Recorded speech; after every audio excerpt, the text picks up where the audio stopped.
Hey everyone, it's day 10 of the Solstice Fast, and I managed to fit in a sneaky 24-hour dry fast before I started on the water. The idea was if I could do a dry fast before the water, it would make me want to drink the water, because going from juice fasting to water fasting is not too appealing, but going from no water to water, that does have its appeal, especially if you're getting dehydrated, thirsty.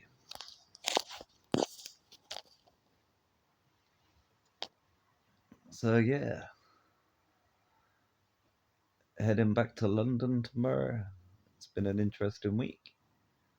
Spent a bit of time earlier today. I pretty much had a day off of working. I had to go to the job centre, do the interview with the guy that at some point I hope will help me out with my CV, but not today.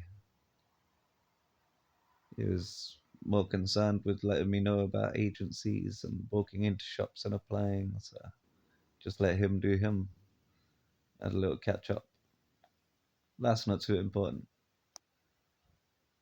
The watching 3 Christmas films in a row with my mum, that was good. That was important. 'Cause it's sometimes nice. They've got uplifting endings. It's all about the power of belief, which is a very important message. People need to believe in order to make it happen. Santa Claus in the first place only happens because many, many people around the world, many millions of people around the world, their belief makes it happen in one way, shape, or form. You could take that as a physical or spiritual thing, it means pretty much the same. So, yeah, the fast going extremely well. I don't know what the hell I lost earlier when I went to the toilet after 24 hours dry fasting. I drank some water. It wasn't much water. This is a 2 liter bottle, and let's see that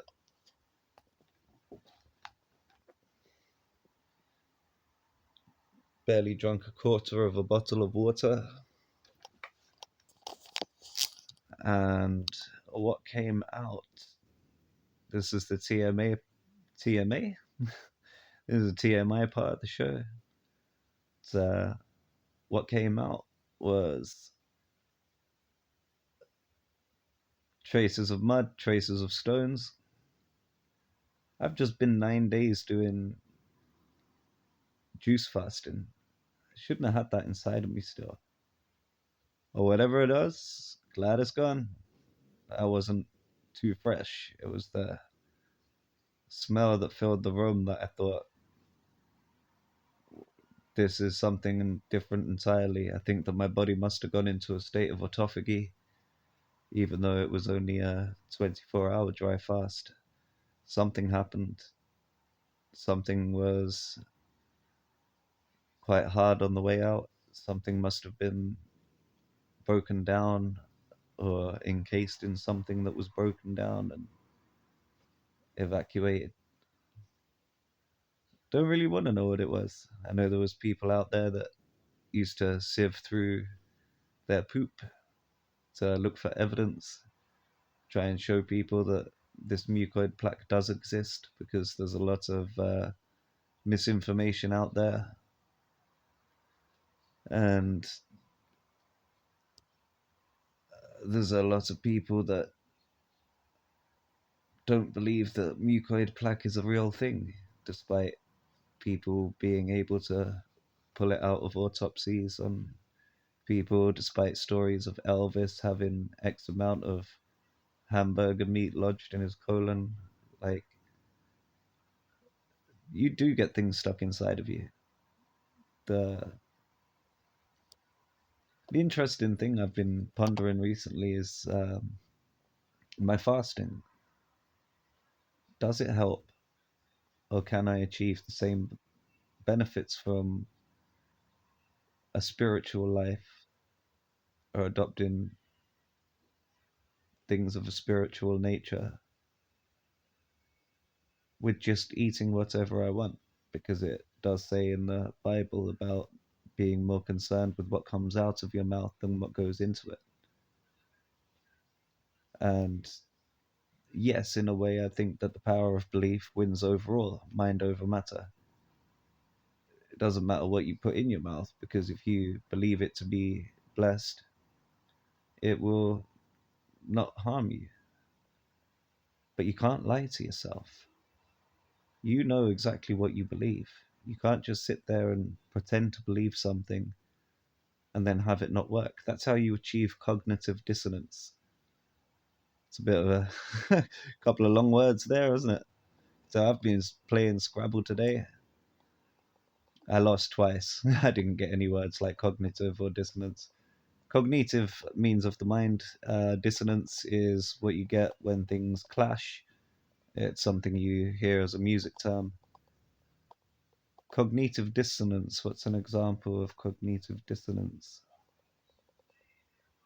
They always give the animal one. I don't really want to give that one. There's got to be a better one that explains it. They say smoking. It's basically when your beliefs don't match your actions. So you have to kind of do gymnastics to get around things. Like you make a bad investment, but logically only stupid people make bad investments, and logically you don't believe that you're a stupid person, so you latch onto the investment despite seeing things show you that you were wrong. You will tell yourself, oh no, it's not that I am wrong, it's that this is going to happen. It's cognitive dissonance. That's not manifesting anything but disappointment.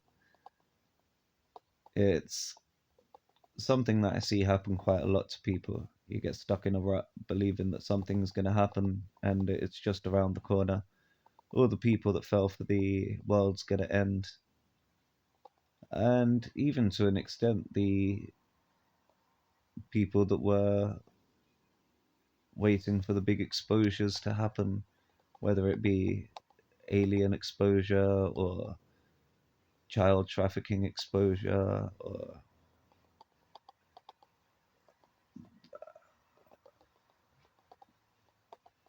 the return of a messiah. I think there was a group of people who believed a guy to be a messiah and then he died. And then they were convincing themselves, no, this guy's going to raise from the dead. We're still certain he is the messiah, even though the information presented to them is, well, he's dead now. He can't be. You know, he's dead and it's gone 3 days. So it's not likely to happen like it did in the Bible. But the example they usually give online when I look is the animals. If you are a person who loves animals but continues to eat meat even though it's harmful to animals. Now, I think that that is a bit vegan propaganda, and that's coming from me who eats mainly fruit and nuts and doesn't eat meat or animal products. I even stopped eating honey after I saw the machines scraping the bees away from the honeycomb and taking off legs and limbs and wings, and it was some disgusting soulless way of harvesting the honey. Now I'm aware that there are places out there that use the smoke, make sure their bees are safe because they're beekeepers who care, and they get the honey a different way, in a much more ethical way. But I think seeing what I saw just put me off the honey enough. Plus, I don't really use sweet syrups for much because I have really bad teeth from years of damage. And the fruit doesn't hurt them. It does if I eat too many dates or grapes and get the skins caught in my teeth. But other than that, fruit doesn't hurt them, but syrups do. Plus, I don't think it's just the residue left on your teeth that hurts. It's when it enters your system.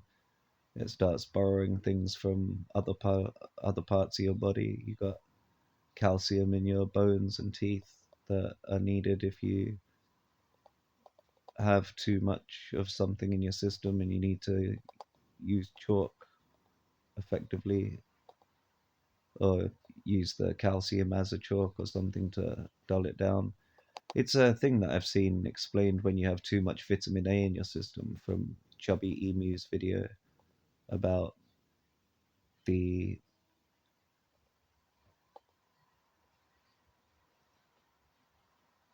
it's can't actually remember.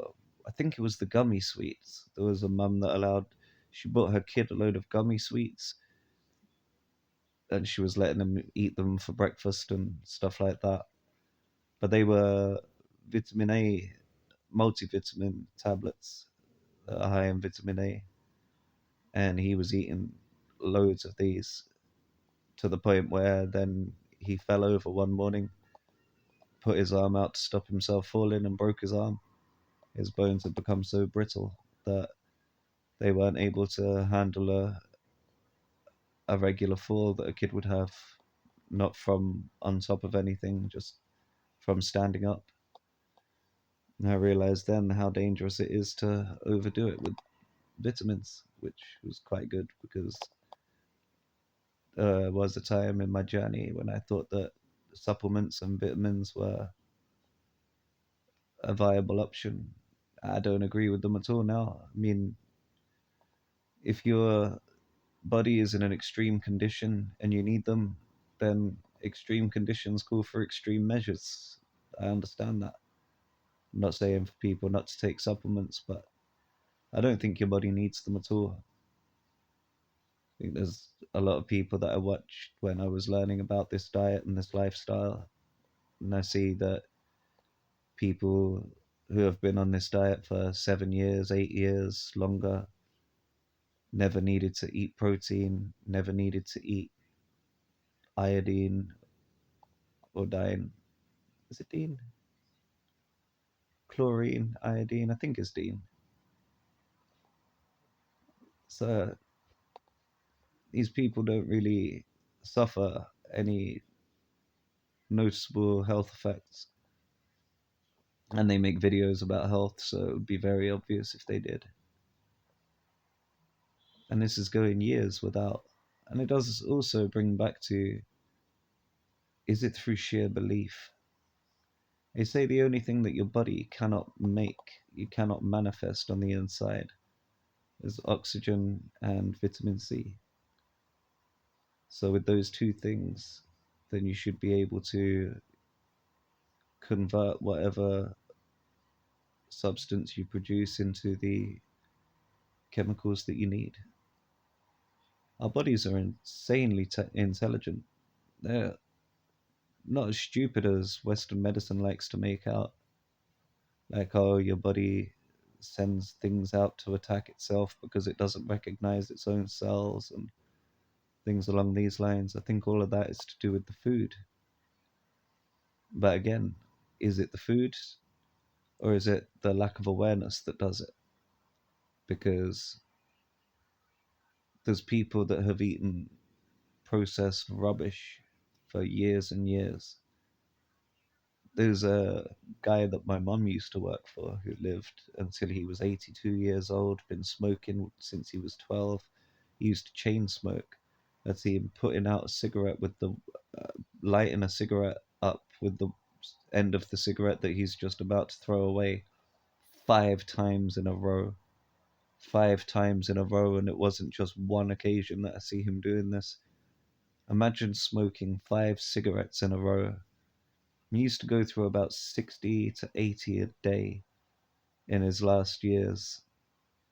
And I think he'd been smoking like that for a long time. Plus, he ate the most difficult to digest food. Like, very much spent his life working on market stalls. He was working in Brick Lane, Guy was insanely intelligent, knew a lot of languages, knew about 87 different languages, and it went well working at Brick Lane. He'd have people come over and see the things he was selling and start talking amongst themselves in a language that they thought was foreign to him.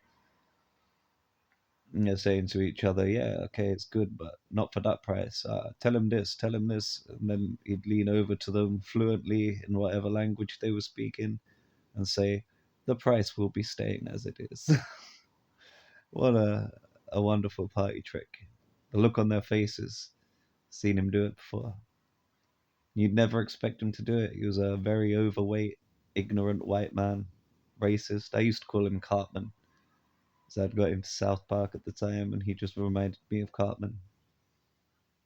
It was like, that's what Cartman would look like, fully grown. R.I.P., man. He was a good guy to me. He was a good guy to my mum as well, I think. Everyone has their faults. They fell out towards the end. She decided not to work for him anymore. So he was being a bit pig-headed about something. But it's still quite sad when he died. It's 82 though, and he'd been smoking since he was 12. He'd been I don't think he'd ever eaten a healthy meal in his life, but just with his sheer belief kept him going till 82. Just by being very strong of mind. And then I guess the loneliness must have got to him. And you get other people there eating all organic. They're exercising every day, doing all the things that you think you need to do to stay fit, and they have a heart attack one day while running. And that's it. Dead at 35, dead at 45, something young. So I don't know if the food is what does it. I think it's your mindset that does it. But the food can help aid a good mindset. And having periods of no food, which allows your body time to clean itself out, it allows your mind time to clear. You've got extra thinking time where you don't need to be thinking about what you're going to eat or start preparing food. Not an hour taken out of your day doing the food, plus another hour eating it and washing the dishes. The amount of time you save, it's not just in physical action, but that's thinking time as well, because you haven't got to plan all of this. Water fasting is very simple. You don't even have to plan what juice you're going to drink or rely on juice that you buy in the store or the shop.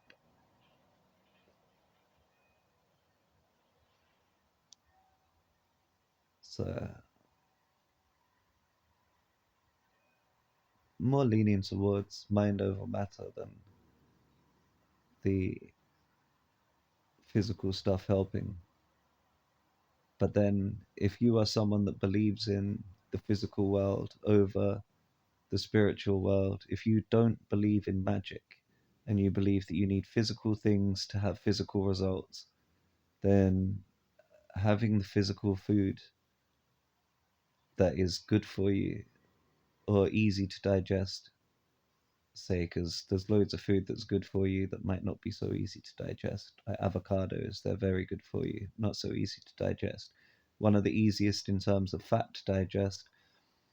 Very restrictive eating though, because after you've eaten avocados, you've got fat in your system, which stops you from being able to absorb as much from fruits. So you'd have to give the sweet fruits a bit of a break after eating the fatty fruits. The way I do it is have fruits during the day, have an avocado meal of the evening, and then when you go to sleep, just wake up and delay your breakfast. Don't break the fast straight away. And then when you do, have either water to begin with and then some juice, or have some juice that should be easy to digest. Maybe a smoothie. I mean, no coffee if you still drink coffee. I've just been away from caffeine now for about a year and a half. I don't enjoy the caffeine because you get something called caffeine withdrawal. and it's pain in your head, and it's 18 hours, I think, after you've not had caffeine, you get the caffeine withdrawal. So you don't always manage to sleep through it. Sometimes it hits you at an inopportune time. And I think of that anytime I think about having a coffee. It's like, yeah, okay, there's that drug effect. It kind of makes you feel like you're on cocaine for about 20 minutes. Same effect, by the way. I've tried both. Feels the same. And you talk the same as if you've just done a line of coke when you had a. I think it might take 2 cups of coffee to get to the stage of one line of coke, but you still end up getting to that point where you're talking more than listening. And if you're not sensitive to it, you'll talk over the other person that you're talking to, showing that you're disregarding anything that they have to say in return. Or you'll be polite about it. You won't demonstrate that because of your sensitivity, but you'll still be aware that you're going wide eyed and nodding, and you're inside your own head and trying to focus on what they're saying at the same time, like a multitask. You're not giving someone your full attention because you're also thinking of what you're going to say next at hype speed, and thinking you can multitask because it's at hype speed. You know what I mean? It's harder to take deep breaths too. And I don't like that feeling. I like naturally remembering to take a deep breath and how good it feels. Slows your nervous system down. You get out that nervous vibe. Sometimes when I talk to people that have that nervous vibe, I don't manage to gel with them too well because their nervous energy is going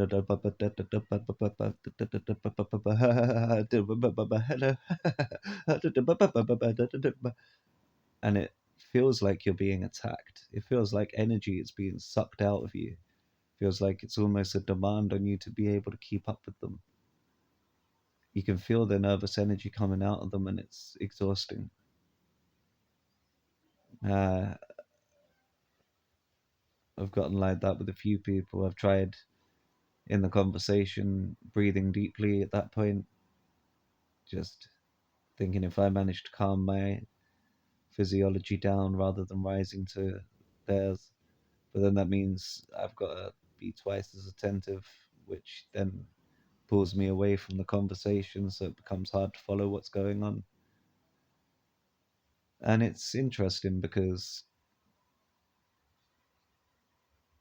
what these people have got going on is a bit like cognitive dissonance, except the awareness isn't there. Doing things even though you think it's not good for you, your belief is it's not good for you, you're going to do it anyway. That's cognitive dissonance, which I've done this for absolute years, not judging anyone. Think that it's very magical when you have that moment of realization about yourself that this is what you do. Because no one can tell you that you have cognitive dissonance. Is your response in your head is like, what? Don't tell me I got cognitive dissonance. Your mum's got cognitive dissonance. Like, you go on the defensive. It's not a thing that people can take lightly. It's not nice being told by someone else that you're doing something that could be perceived as wrong, especially if you've seen things that they do that you perceive as wrong. It get very personal very quickly. If someone points out something of yours that's an inconsistency in your beliefs and your actions. That's why I feel grateful that I've managed to see a lot of mine. I think I still have some. I think I still have that in a lot of things, but yet to be discovered. But I'm quite happy that I've become more sensitive to this and I can recognize it easier. Like, I don't always eat healthy food, even though I've done so much research. There's so much there that suggests eating fruit is the way forward. That all you need is fruit. All you need is the seed bearing fruit. And if you're getting it from the right place, then it won't be starved of all the nutrients because of bad soil or because of GMO seeds. So a lot of things are manipulated in the first place, like oranges, a cross between satsumas and pomelos. They're not a natural fruit. I think lemons were not natural, but limes are. There's quite a few things that have been genetically modified, and that's at like the mildest level. I've seen often you buy tomatoes, cut into them, and see them funny shapes, unnatural looking shapes, very misshapen, but not in the natural misshapen way, in the cloning experiment misshapen way. You see fractal patterns appearing in them, but not in the nature way, more in the things appearing to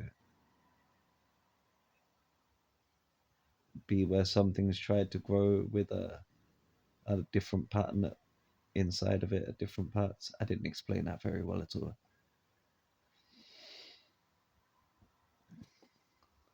And I do realize that eating just fruit has made me feel the best. It's something tried and tested. It's not something that I see as could still be misinformation, because for my body, I've tried it, it's worked. I understand that it's not for everyone. Some people that will try it, their bodies are not equipped for that kind of thing.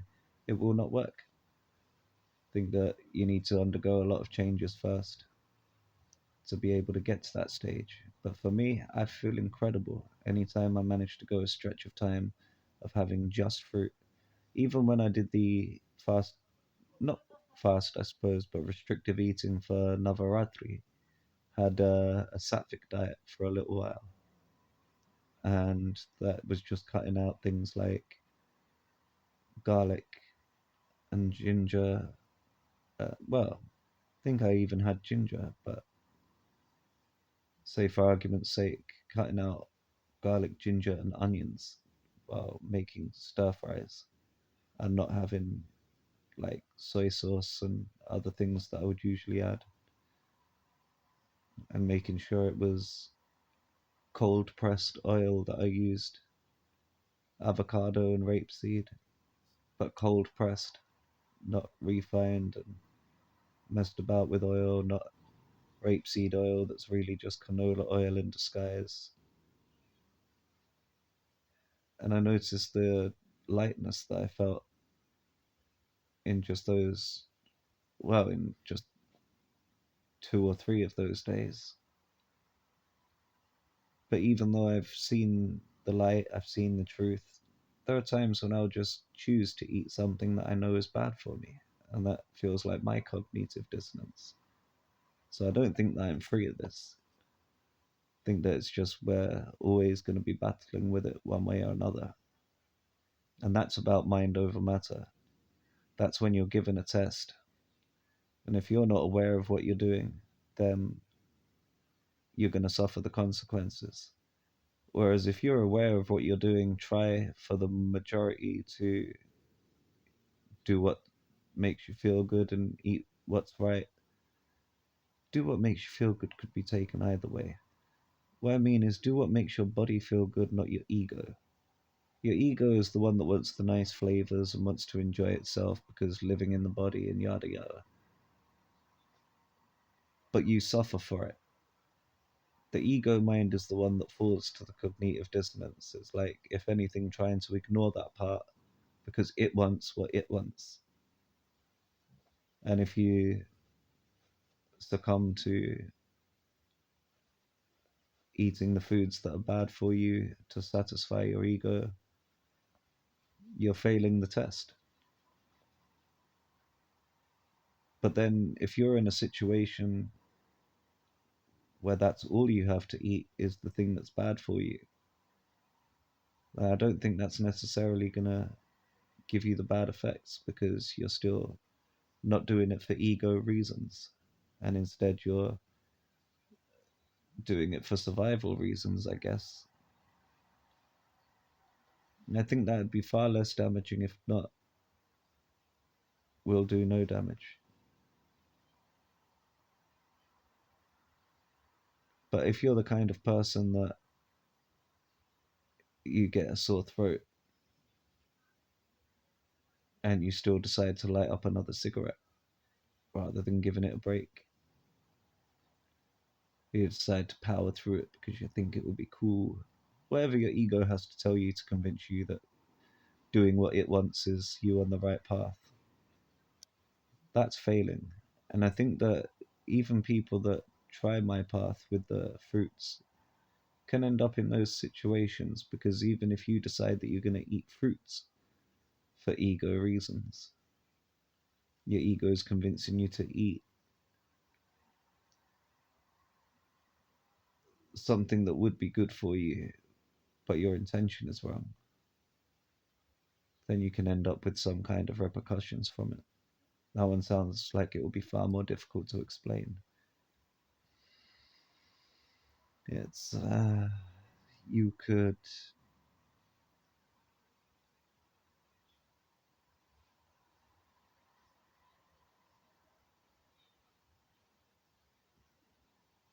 be doing a juice fast and your ego's telling you that you've got to keep on the liquids because you can't go breaking the fast. But your body's telling you you'd benefit from eating some fruit.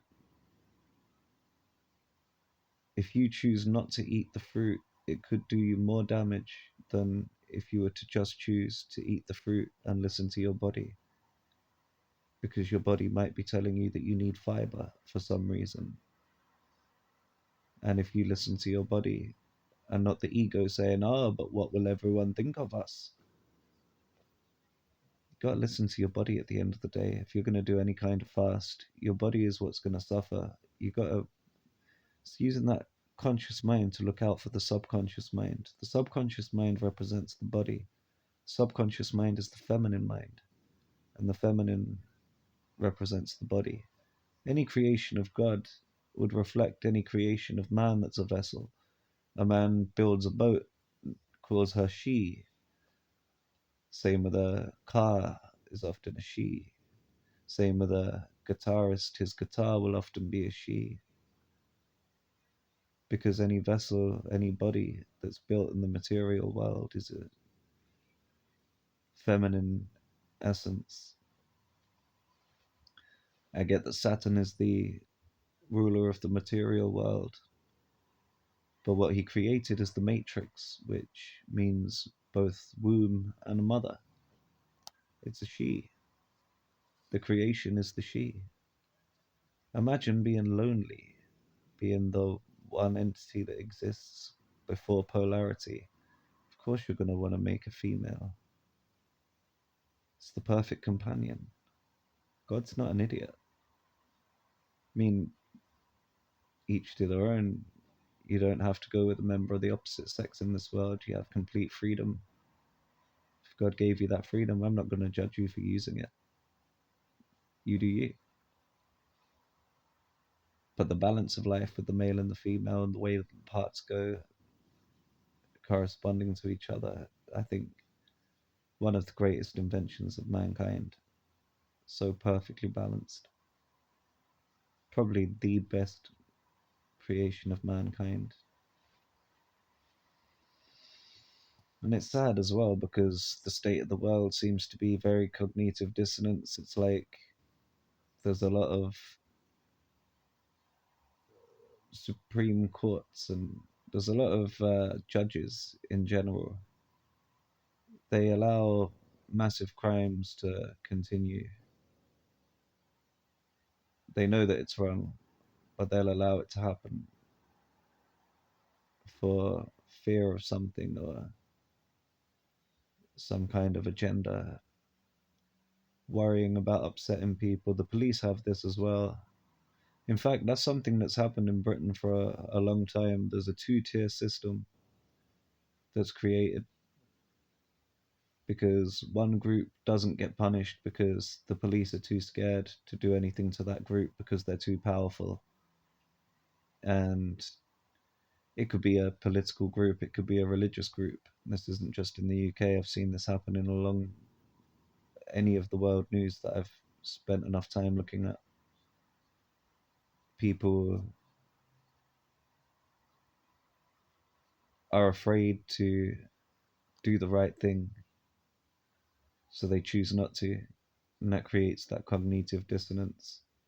They know what they're doing is wrong, yet they continue to do it anyway, through fear that they'll get some backlash on them or their families. And it's a cold world. You see what happened in Mexico recently. There was a guy who said he was going to put a stop to something the cartels were doing, ended up beheaded, and his head was left in the middle of the street as a warning for anyone else. But I don't think that something like that should stop you from doing the right thing, because it's your soul that suffers when you don't do what's right. And people trying to force you to do something that you know you don't want to do, or you know is wrong to do, is breaking your spirit. And if spirit exists on past the material world, then is it not better to have your material body broken down again and again, but keep your spirit intact? Because that will be strong enough to keep going no matter what.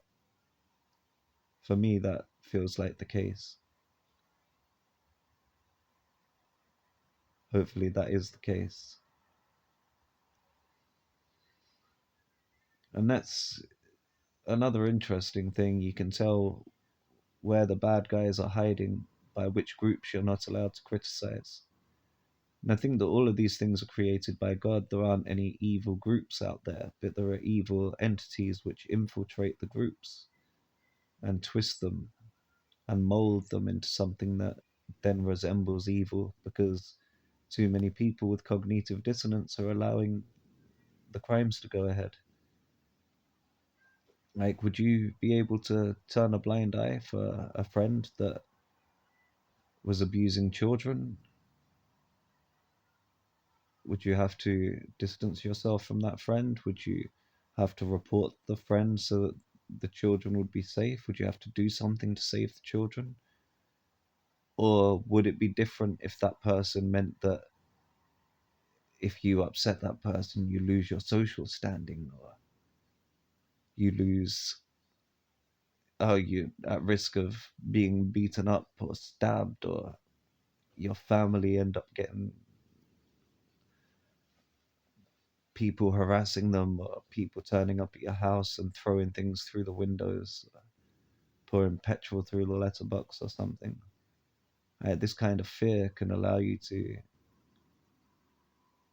sink and fall. And I think that is a fate worse than death. If you allow things to continue because you're too scared to confront the people that are doing it, that will slowly break your spirit. At very least, you would want to distance from these people. I mean, I'm speaking hypothetically here, and there's loads of situations that I can imagine in which people don't have that option. But as a sweeping generalization, so apart from the exceptions to the rule, I think that it's better to let your body suffer more than your spirit. Not be afraid of what can happen, because the fear itself might manifest things in your life that you don't want to happen, just through the placebo effect. Be like the guy that was locked in a freezer overnight and died of hypothermia even though the freezer wasn't turned on. Mind over matter. The power of belief is real. This is 40 minutes nearly. You know what? I've seen that there's not that many people clicking on the Solstice videos. I think a lot of people are waiting for the return of my more structured videos. And there will be one soon. Danielle gets back to me. She's on holiday at the moment, so I see that she hasn't watched the video, but hopefully she gets back to me soon and that will be out. With other things, I've got other videos that I'm trying to record and get put out. The Links and Dinks of the Fool is written and finished. Just need to record it and edit it. I know that once I do that, everything that I talk about, I guess like this, will be uploaded straight to YouTube without editing. These daily updates that are getting me ready for live streams. So if you're listening this far in, I guess what I'm about to say is for the dedicated fans, the ones that will be happy listening to me for 40 minutes plus. The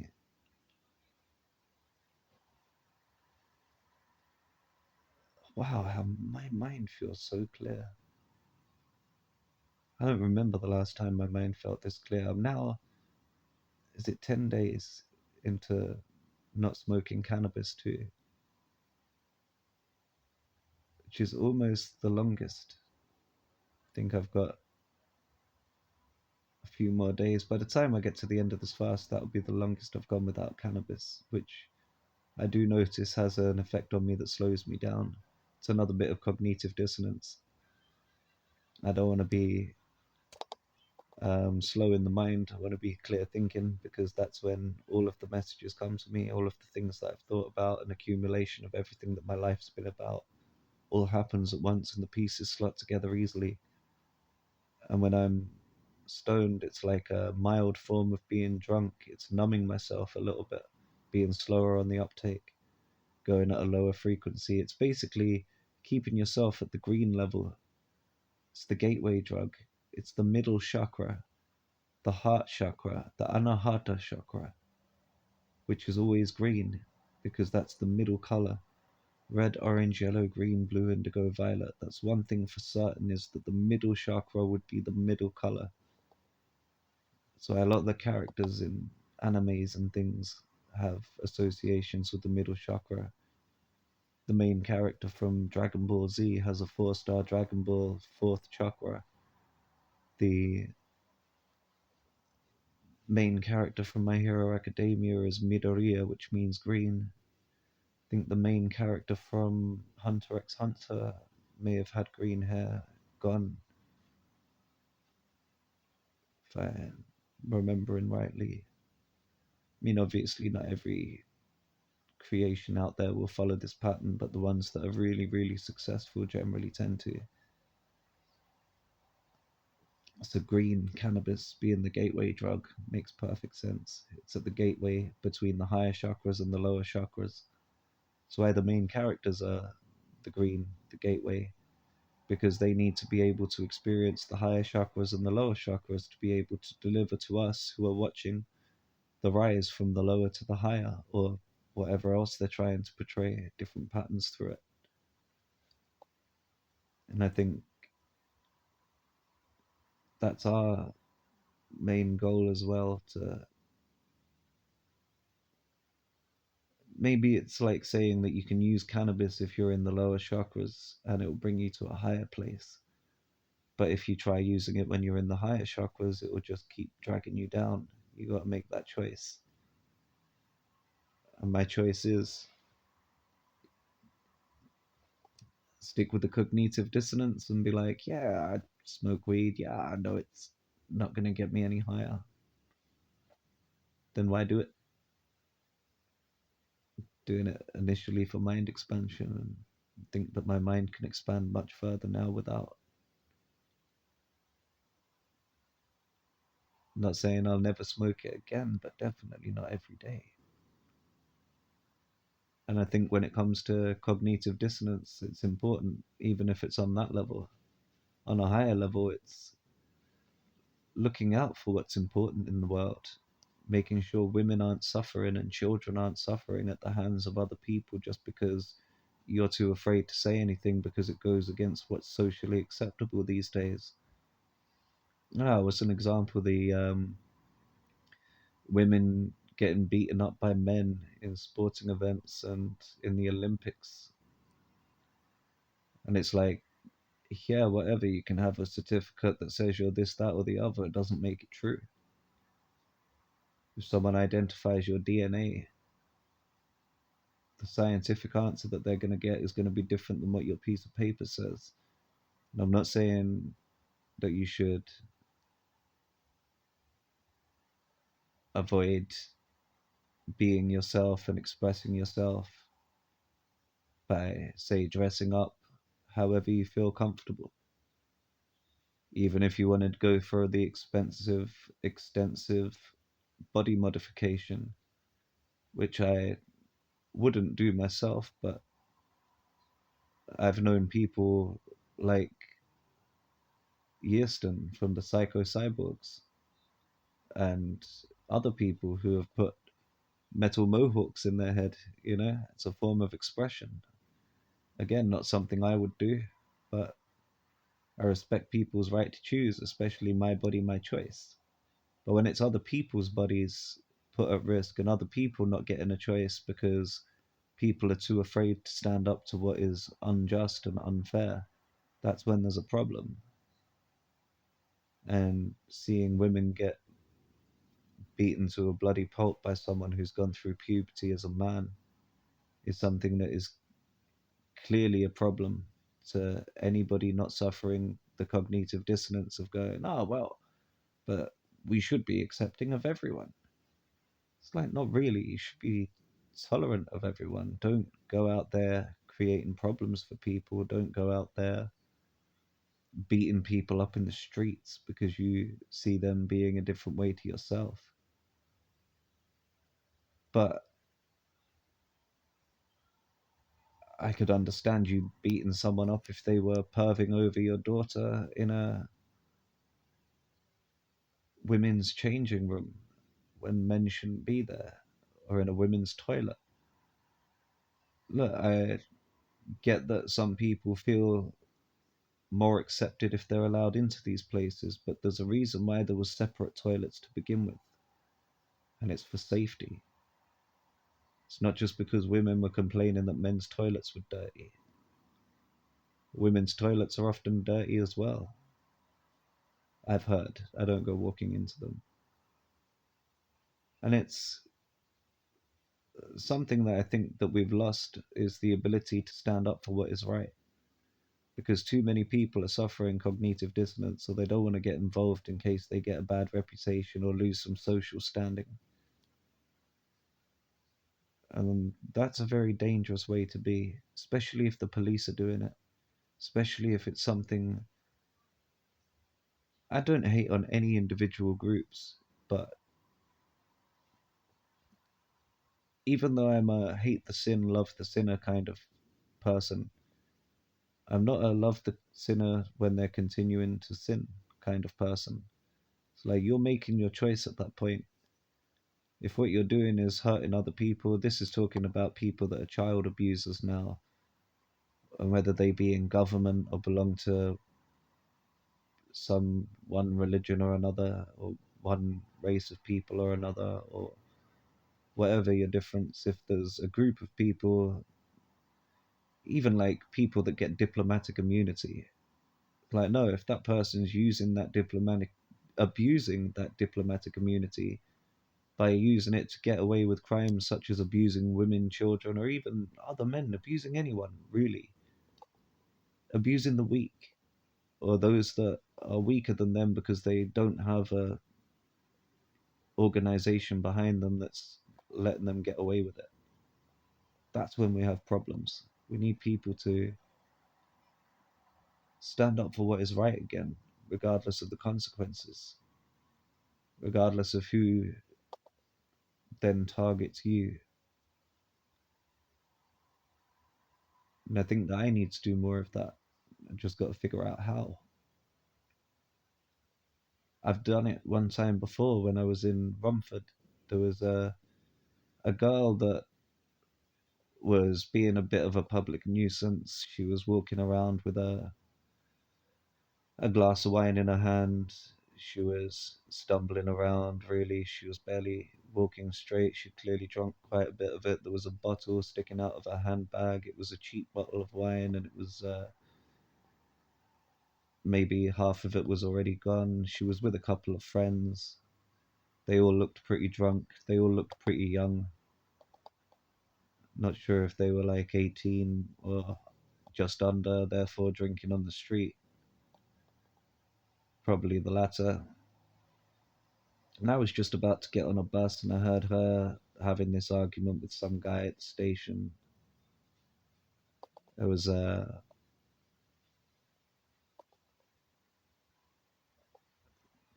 something that she'd said to him that had upset him. I mean, he was a black guy, she was a white girl. She might have said something that came across as racist and offended him. I wasn't entirely sure what she'd said, but as I was getting on the bus, I heard a commotion. I turned around and saw him on top of her on the floor punching her, and I couldn't believe I was seeing it. I was sick just looking at it, and without thinking, I ran straight up to him and punched him in the mouth. Then I started shouting at him, and his friends came over to like grab him and not really hold him back. He wasn't coming at me to do anything. He was shocked that he'd been punched in the mouth. But I was shouting at him, "What the f you think you're doing? Effing this and that." I was going a bit crazy. I snapped. I lost the plot, and he had his friends there, and they were trying to pull him down to the next bus stop. There was, I think, four of them, and I didn't care. I didn't care if I had to fight him and his friends. And I was shouting, and I was like, I looked down and I saw some of the people that had just been stood around watching. That I don't know if they'd have done anything but pull their phones out and start filming. It was one of those kind of situations. It felt like the bystander effect or the onlooker effect. And I think that there was a couple of people that, not I think, I did see there was a couple of people that had kneeled down and started talking to the girl, asking if she was okay, and she was crying, she was in tears. Like, I think she dropped and broken the glass that she was holding, understandably. And yeah, I wasn't in the mood for that. I could see that she had people there helping her. I was like, I don't want to talk to her, she's an idiot. She was making a nuisance of herself in public. Still no reason to start attacking her. So yeah, I didn't realize until I got upstairs on the bus that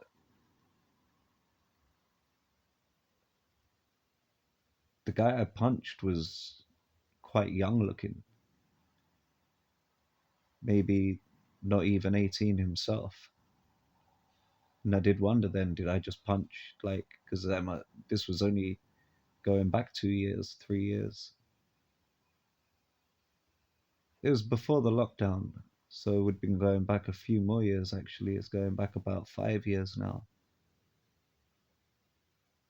And I was on the bus to go see a friend, and it didn't sink in until I sat on the bus. I went upstairs, sat on the bus, started talking to a guy who'd seen some of the commotion. I kind of told him what had happened, and then it sunk in that I just punched a child, basically, or a teenager, and I was like in my 30s. And that didn't feel good, but I'd have still done it again because you're old enough to give it, you're old enough to take it. But it didn't feel good that I had to do that. It would have been much better if he'd not been such an animal and beating a girl in public. And then when I went to see my friend, he sounded like he was more on the other side of, well, yeah, if she's being like that in public, it's she gets what she deserves, kind of thing. And it's like, how in what way would anyone deserve that? And the guy's coming from the perspective that him and his sister used to have a lot of fights when they were younger, full on fist fights, full on everything. So he was raised a little bit different. He thinks it's okay to hit a girl if she deserves it.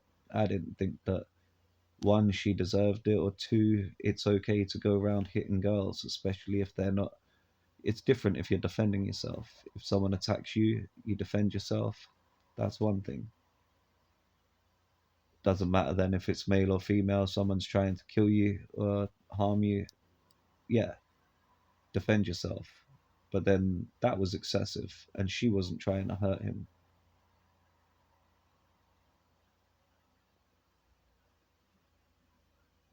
At that, not sure what it was that caused me to snap. It just felt like a real bad injustice. But I didn't think about it. It was just something I did. And then I looked around at everyone else, and it was like I was the only person. No one else went there to pull him off of her or anything. I was the only person that approached the situation and didn't care what happened to me. Didn't really, wasn't in danger. It was a fucking, excuse the language, it was a child. And, oh, a teenager, but still. I like to think that I'd do the exact same if it's someone twice my size. I've got a bit of a death wish like that. Being an Aries, we charge head first. We're very self-sacrificing. The Aries is the ram that will ram his head into the wall or the fence to knock it down, so that even though he's laying on the floor then with a sore head, all of the other animals are able to walk through. That's the nature of the ram, whether the other animals be sheep or other animals of the zodiac. If it's more of a astrological reference, people of the other signs, the Aries will charge him first. Even when I played computer games, like ones that allow you to choose a warrior class or a mage or a archer or a scout, about 70% of the time I'd choose warrior. I'd only choose something else if I was trying it out to see if I could develop skills in it. But I always felt more connected to the warrior. Charge in there straight away. Don't worry about what happens to me. Take damage. Do your best to block, obviously. But just go in and break it up. Break down the defenses so that the others can do their job.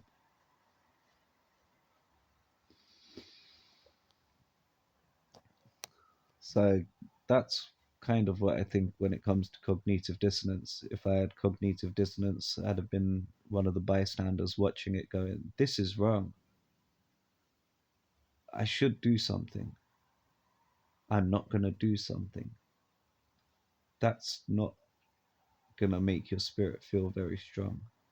That's going to slowly whittle away at your spirit until you feel soulless. Because there's no spirit left and it started digging into your soul. Over a long enough period of time of allowing other people to get away with things. And it's not necessarily something that people do to other people.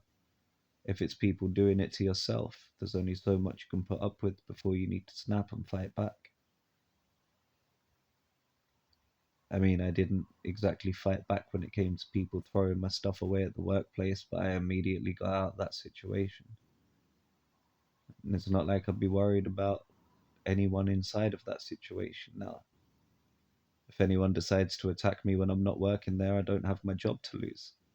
And they'll be in for a bit of a surprise. I mean, maybe people make their certain assumptions because of the food that I eat. Think that I might be one of the pacifist type vegans. Not realize that I go to the gym quite a lot. And I've got a lot of knowledge that I've accumulated over the years of parts to do damage to in the body. Like if you're watching this channel, I imagine you're not a bully. Don't mind sharing with you some of the things I know. The line of symmetry, the middle part of the body, is the key. It's pretty much anywhere that you hit them, and the middle line of symmetry in the body, least protected by muscle, most amount of damage with a short amount of force, and most of them will make you not want to continue a fight. So between the eyes could blind you temporarily. The nose could break the nose, could cause tears in your eyes, blindness temporarily, a lot of pain. Your nose is very sensitive. The middle part here could do quite a lot of damage and pain with the teeth, the lips, a lot of shock because of the sensitivity.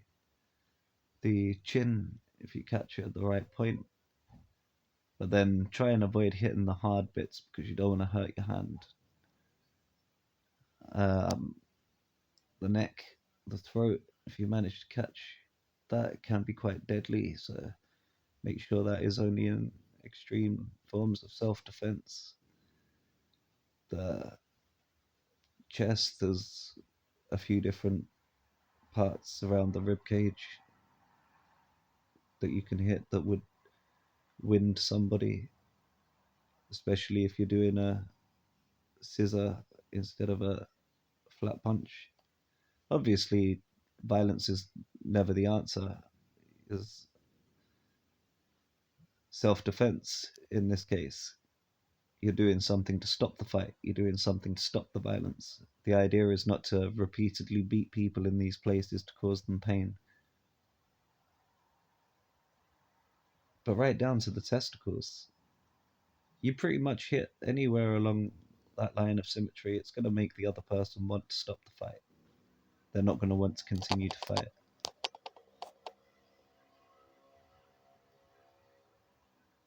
And that's something that I've had with me for years. So if someone decided that they were going to pick on me physically outside of the workplace, maybe because they wouldn't want to be seen to be doing it, I think they'd be in for a shock. And like I say, I wouldn't be trying to get the ego digs in, just what's necessary. Just what's necessary to make the fight stop. Standing up for yourself is different than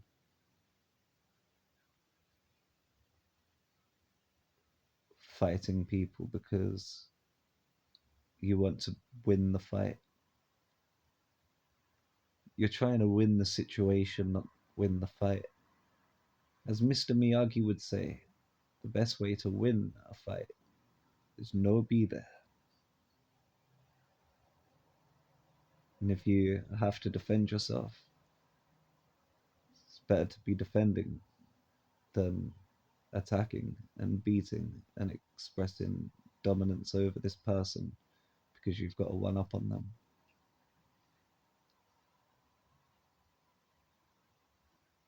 And I think that would be the ideal future for men, especially to be able to stand up for women and children, because that's what women find an attractive quality in a man.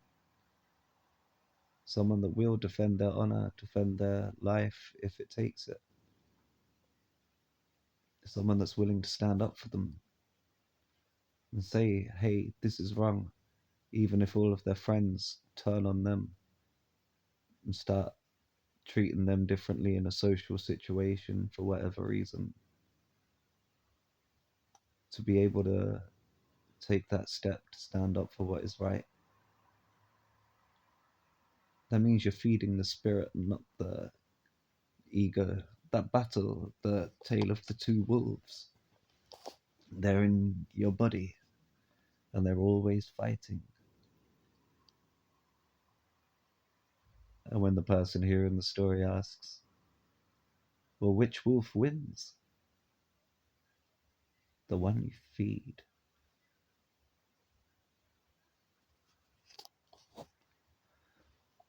So I'm on an hour and 4 minutes. I think that this is probably a good place to stop. I should probably do a video or two on cognitive dissonance. I think that this is the kind of video that's going to find absolutely everyone that needs it. So if you're watching this far, maybe worth considering a few things about cognitive dissonance. I still do today. I'm always thinking about what else has a hold on me that I'm not aware of. And it can be extremely liberating to put some time into looking out for your spirit and for the people in your life that are special. Standing up for those that are getting picked on reinforces a lot of things inside of you.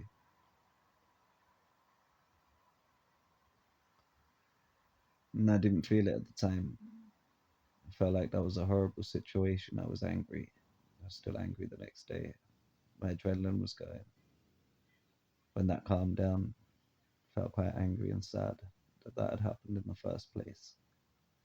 But nowadays, when I look back on that, it makes me feel a bit more reassured that if the opportunity came up again or the situation arises again, rather than being a bystander, I'll be actively trying to do something about it. And like with a lot of things that are going on in this world, I'm happy to talk about it. I'm happy to make videos about it. I don't feel like I'm just standing there and watching it happen. I feel like what I'm doing could inspire others to do good in the same way as watching other people talking about things has inspired me to do good and make changes. I think the way to beat cognitive dissonance is to alter your behavior rather than your belief. There's a few things I saw online that talk about cognitive dissonance, and the easiest way is to alter your belief. It may work in certain situations, but a lot of the time I think it's your behavior that needs altering. Actions, the right actions. That, I think, is what scripture refers to as doing the work. That is doing what would Jesus do. You don't just turn the other cheek and allow people to get abused. Jesus has said explicitly, I didn't come here to bring peace, I came to bring a sword. And there was the time when he pulled out a whip and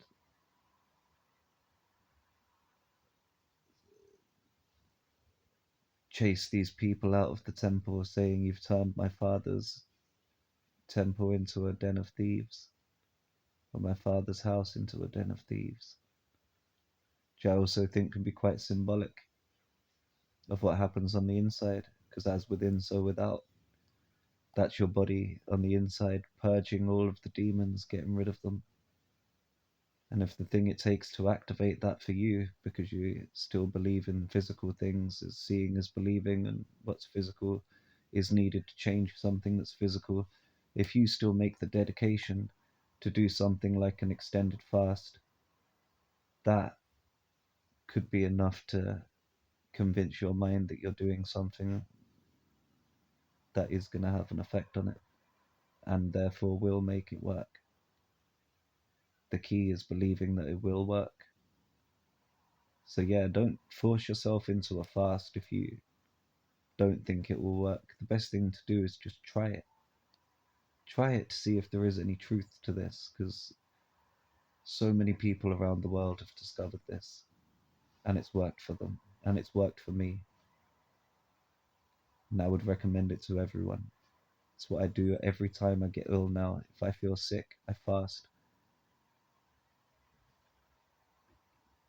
I mean, I'm not 100% convinced that it will fix my teeth. I think I may have lost those. I may have discovered all of this too late. But there is still that chance that my body might be able to produce enough stem cells during autophagy or during something else to be able to repair a lot of the damage and give me more time with less pain and more use of my teeth. I mean, I'm not delusional enough to think that I'll be able to stay forever young, nor would I want to. But